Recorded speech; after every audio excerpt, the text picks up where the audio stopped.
All right. We've got all that magic captured on great. For you to edit. And then just cut and paste my intro from another one in there. No. You have to suffer through it just like I do every time. All right. Well, you got to suffer through it twice because you got to listen to it now and then in the edit. Buyer's Remorse. Hello and welcome to Buyer's Remorse. I'm Darren. I'm Justin. On Buyer's Remorse, we make each other play a game. Not just any game, but a game that's in our library that we haven't touched yet. And we get to play it for 60 minutes. And then we decide if it's a quality buyer's confirmation or if it's a horrible buyer's remorse. I picked a real cracker for you, I think. This is Deus Ex Invisible War. Yeah, that's a good game. Sorry, do that again. Deus Ex Invisible War. I was with you until you said Invisible War. Well, yeah, of course. Let me get the business side out of the way. Developed by Ion Storm, published by Square Enix. At base, it's only $7.50, but it often goes on sale for $1, which, as we're recording this, that's the sale price. It is often also given away or bundled. It seems to be the most given away bundled game on Fanatical. Right. Which I'm sure is how I ended up with it. The release of this game, at least according to Steam, was March of 2004. As far as reviews, this is why you picked it for me. Recent, mostly negative with 22 reviews.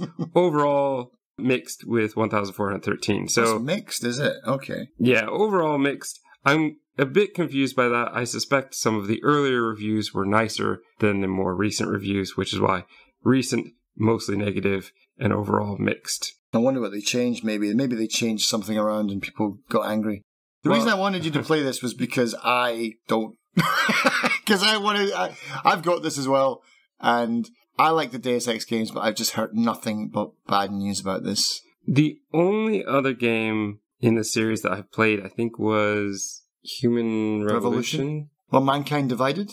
Which one came first? I think Human Revolution. So I think that's the one that I played. Well, I mean, the original would come first. Well, but I'm talking... The remakes. The more recent ones.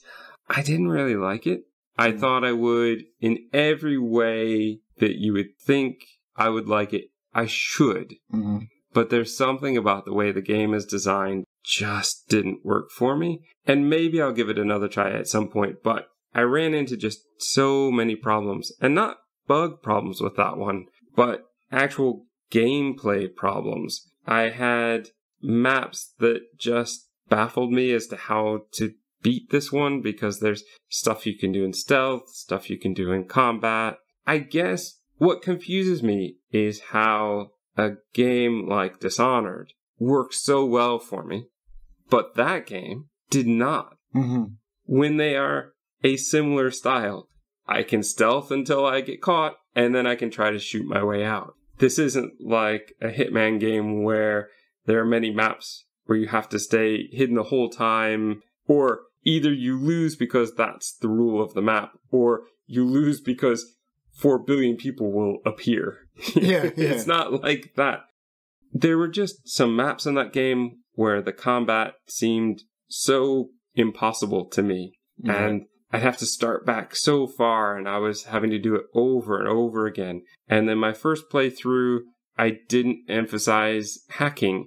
And I found out hacking is super important if you want to get any of the stuff that's going to help you actually beat the game. Right. The hacking wasn't fun. And that is a real problem for me. I've played other games where hacking can be fun. And I think if you're going to make it such a core mechanic, then it almost needs to be. That minigame needs to be fun as well. And this minigame just did not. And I started that game 3 times because of this kind of stuff. Just feeling like I was completely outgunned every time. Feeling like I had nothing to give me the advantage. And when you're one person going against many, it just doesn't feel fun when you aren't overpowered. Right. I want to be overpowered compared to the NPCs around me. And I just felt like I was constantly being taken out. Having to redo the stuff, the fetch quests, it just became a point where I wasn't having fun, so I stopped playing. Did you get to any of the boss fights? My guess would be no. Because I doubt I did. I didn't have too much problem with the regular combat, but some of the boss fights were tough, man. They were hard. Yeah, it's a different kind of what was the game you mentioned before? Dishonored. Dishonored. Yeah, Dishonored. Deus Ex feels very almost like Spec Ops. The line, it's so on the rails kind of thing that you don't really get to explore a lot. There's a hidden area in a vent off to the side. I also really like that you could just walk into someone's house and just rob them while they're watching television, and they're like, "Oh, hello, I'm stealing all your stuff. Bye." I did like the new Deus Ex.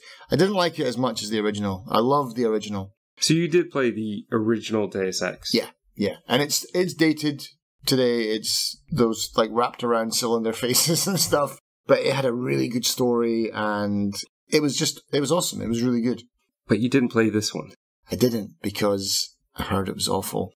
I think after this game I was kind of burned out with it because I played it for a lot, and I replayed it a few times as well. Because in the original you can do many different kind of play styles, and so did one as a stealth one, did one as an all-out, did one as a whatever hacker. Maybe three or four times I finished it, and then I was just like, Invisible War, I'll get to it later. And then I saw all the reviews coming in, like, no, avoid. I'm very curious then what you will think after this.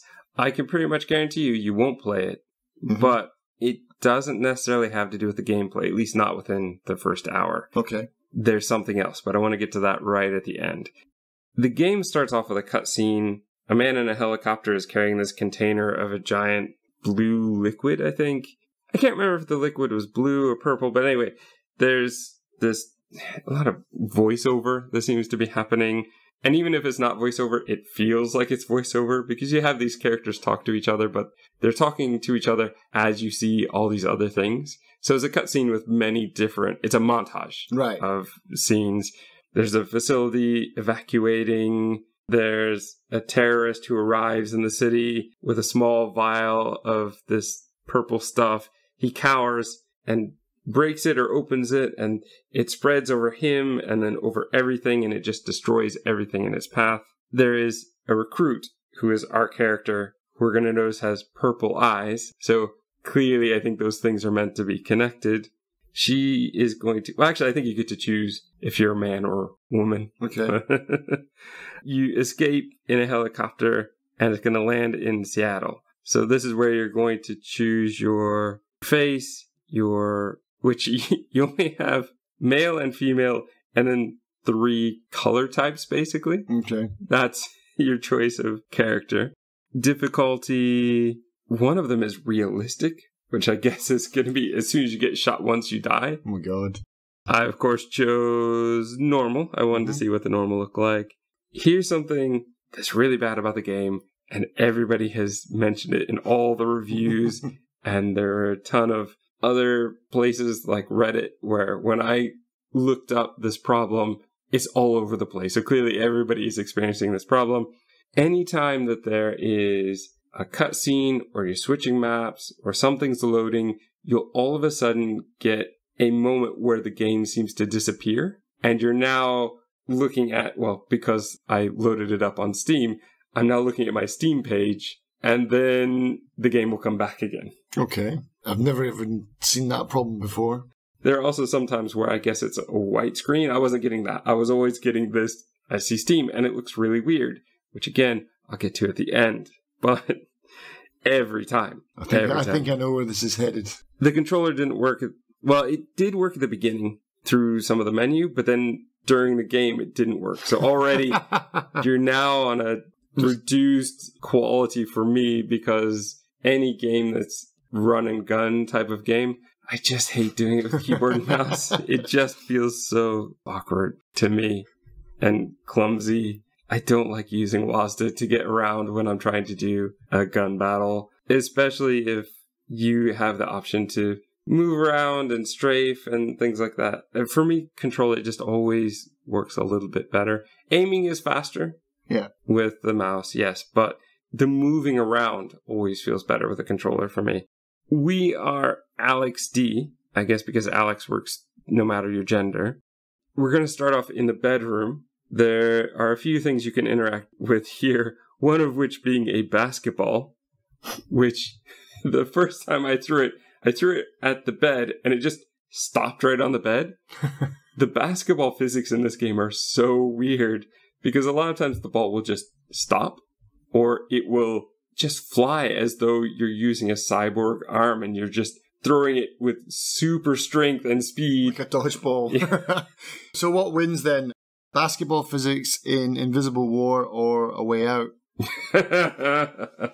That's a very good question. I would actually say A Way Out. It's got to be bad then. It's pretty bad. Hopefully I'll get that in the video. There was a point where there's an alarm going off and I just stopped and started trying to shoot baskets. And I don't think I made a single one.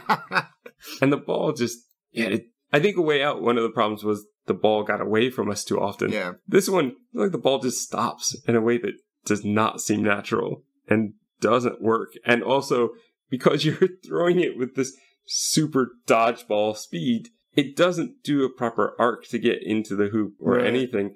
And if you hit the backboard, it'll just fly right off. It's insane. It's not designed to be used, really. And that's weird. Then why put it in the game? Don't give me a basketball unless I'm actually going to be able to use it. One of the people from the original cutscene was Dr. Nassif. She's apparently in charge and going to tell Alex, you need to do this, and you need to do this. So we're supposed to get out of this room. We see like a quote-unquote holographic message that pops out of the desk. She says, oh, you should go see this person. But, of course, I didn't pay attention, so I didn't know who the person was. She probably even said the room number. I didn't know. I just started walking around. I was turning on all the sinks. I was opening the refrigerator, stealing food, all the stuff you would normally be doing. Yep. I got out. The alarm was going off. Oh, no, sorry. The alarm is not going off at this point. At this point, you could just wander around. I wandered to try to get onto the elevator. Guard said, no, you need the password. You can't get in without the password. Because, of course, you need to go talk to this other person before you can do that. I tried hacking into the different rooms, but you can't do that without a hack tool. Mm-hmm. I don't have that yet.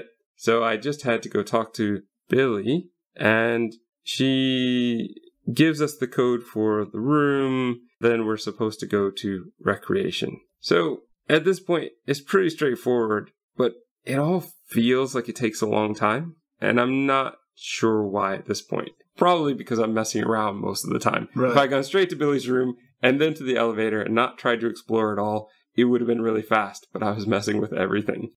Dr. Nassif is down there, but she's in this locked off room. She says, oh, go meet these other two people. So this is your first chance to actually have dialogue choices. I mean, the first person you don't. She basically says some things. The story at this point is just not that interesting. You're just tutorial getting around. Right. But this other guy, Leo Jakowski, is just incredibly full of himself. Oh, well, I wouldn't have let them stop me. Because remember, we were evacuated. Like, right, if I had been there, you wouldn't have needed evacuated and all of this other stuff. We are basically trainees, though. We are very low level. Early on, I said intern in my notes, but we're interns. I think we're rookies, basically. Yeah. We're very, very low. But this is the first time you actually have some dialogue choices. So you could just, I think, end it very quickly, or you can say a few things. The alarms now will go off, and Dr. Nassif says that we need to get a multi-tool. So I go look in. This is where I play the basketball as the alarms are going off. And then I go into my locker room, get the multi-tool, candy bar, and then because I have the multi-tool, I open one of the other lockers to steal some stuff out of there. Mm-hmm. But I can't open the other one because I only have one multi-tool. Yeah. This is always the frustrating thing for me because I suspect this is the type of game where once you leave this level, you never get to come back again. And the more you start with early on feels like the better you're going to be off later game. So every vending machine, I was hitting the button over and over again. Give me 10 of those. Yeah. Because this is going to be health regeneration. And we are going to, as we go back to the living area where we started off, there is a janitor or guard who gets destroyed by steam coming out of a vent. There are terrorists in here. You do get some choices. So a guard will come up to you and say, do you want to help take out this guy? And you could say no and sneak around, or you can help take out the guy. Mm-hmm. And then it's basically the same thing of me wandering around going, oh, there's more food in the fridge. Let me take that. Here's some plates. You can pick up so many things and just throw it. Right. Which I guess might be good as weapons, but I didn't really get a chance to do that. Right. I was trying out the gun. The combat seems okay at this point, but very 2004.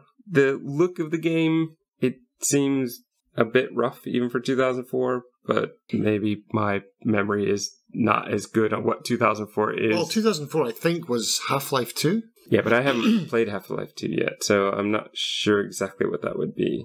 It was around that point anyway, so yeah. I know the graphics. It's probably real similar to... This looks more like Half-Life 1. Yeah, I mean, if I remember correctly, the graphics for Invisible War look like just the original Deus Ex graphics. It's like you just used the same engine and just went with it. We're going to find out that Billy is a traitor, because of course we need to have a traitor, but already? Oh, okay. But she is going to say that the people we are working for are treating us like lab rats. They're injecting us with stuff that we don't know. Purple eyes. And that's the thing of when you walk into your room, now the ceiling disappears and you hear these scientists say, oh, the shield is off. I think she can see us. Right? And the other one going, I think she can hear us too. Yeah, well, of course, because you have no protection now. Now you get to go behind the scenes and see where the scientists have been watching you. Oh, the Invisible War. Well, I think it's different because in the opening cutscene, Dr. Nassif says something about them having the edge because they now have an invisible weapon or something. And that's when it zoomed in on our character's purple eyes. The nanobots or something like that. But I think that's the Invisible War, is that it's inside our character.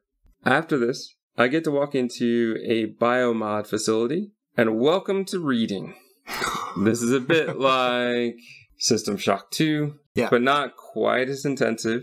Mm-hmm. But boy, does the game just stop dead so that you can read a whole bunch of text. And it's not the first time, but this is the time where it just so completely felt out of place and could have been done better. But maybe it's better they did it this way, because I didn't really feel like the voiceover stuff that I was given was really giving me the information I needed. So maybe it is better they did it this way. You can find in this room, I think, 3 mods that you can use to upgrade yourself. There are 5 parts of the body that you can adjust. It's like your legs, your arms, your brain, your torso, and there's one other one I can't remember. Oh, the eye, that's right. But some of the things they choose for the different body types. So you basically have to make a choice between 2 different things. Right. For example, the eye, you can choose, I believe, like a zoom in ability, or you can choose health regeneration. Okay. Made my choice. These 2 things are not at all on the same class or level. And why is health regeneration done through the eye? It makes no sense. It's like they wanted to have it, but they didn't want to put it somewhere else because they had a better mod in mind when they were developing the game. I don't know. A torso mod with health regeneration sounds good to me. It does, but that's what I'm saying, is I think they had 2 in mind for the body already. Like, no. We can't replace those, so let's do this instead. Let's put it in the eye. Because with the eye, we only have zoom, and what else could we do with the eye? Yeah. They didn't think about, I don't know, heat signatures or anything along those lines. Google Glass. So no, what I chose, for the eye, I chose regeneration. That was a given. Yep. Legs, here's one that I like, because here's the choice between your gameplay. You have silent walking or super fast, I think. These sound like really similar choices from Deus Ex again. These are the kind of same mods that you get in that. I wouldn't be surprised. For the body, I chose a cloak, but I don't think I ever really got a chance to use it. I don't know why. I'm not a stealth person, but from my little time in the other Deus Ex game I played, it seemed like stealth was the better option because I didn't like the combat. So in this one, then I'm going to go for the stealth options. But that left 2 things unmodified, which was a little bit disappointing. I kind of wanted to be fully modified before I stepped out. Or give me one now and others later so that I'm not making all the decisions right now. But this is always a problem with this kind of game where you give me the choice to have my playstyle now when I haven't really played it yet. Yeah. I do think in this game you could change it later when you get another mod, but I think that you'd be starting back from the beginning of the other mod. So it's the type of thing where you really just want to play through once, see what you like and don't like, and then play again, which I don't really like. I understand, but I don't want to play it twice. Yeah. I think System Shock 2, they solved that problem well before this seems to have done that. Because in System Shock 2, you get one at a time. You get to play, and then you get to realize, like, oh, I need more health. I need to hit stronger, and the next one I get, I'm putting it into that. So you can build your character as you play. Well, you will be able to get better mods for this. Yeah. So I think that the regeneration later, you can choose to switch to the other one, or improve your regeneration. Right. But I don't know. I only played an hour. This is getting close to the end of my hour. So I didn't really get to see what else I could do. And like I said, I didn't even get to try out most of my mods.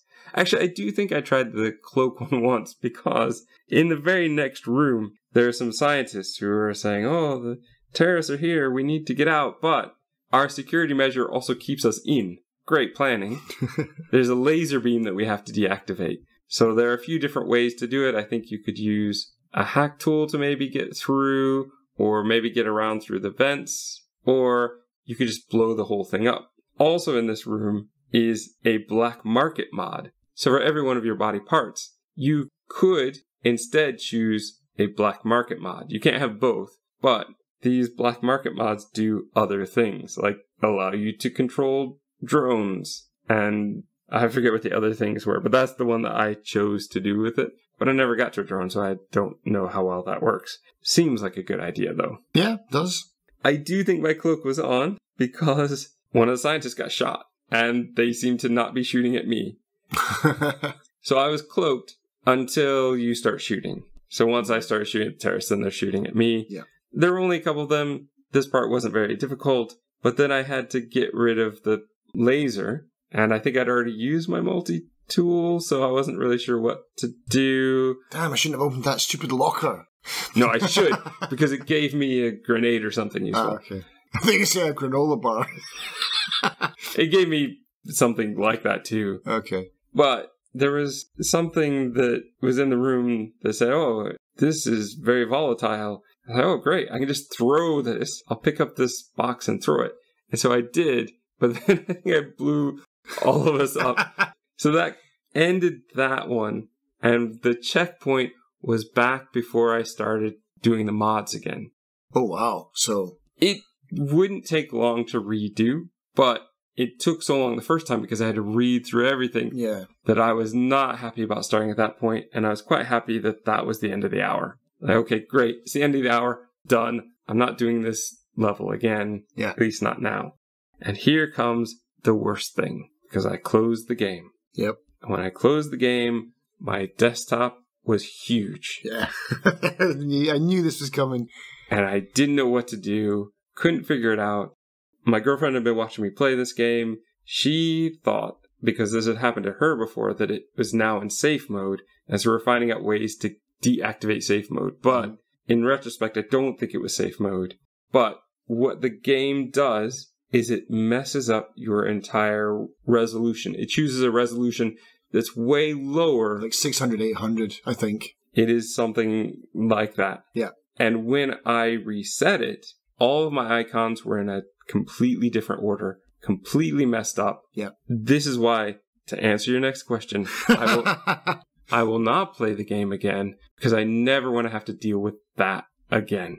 It was an absolute pain. My icons are still messed up. I put them in alphabetical order, I think. Right. Have you got a lot on your desktop then? I do. I always do. It's everything. I always have like a million tabs. I have a million icons, shortcuts everywhere. So yeah, I don't ever want to do it again. This does make me think that maybe I do need to start putting folders on my desktop instead. Okay. To organize this instead of having 20 game shortcuts. Just put them into a game folder. I just was so angry though. I spent, I don't know, I would say 15, 20 minutes, maybe longer, maybe half an hour.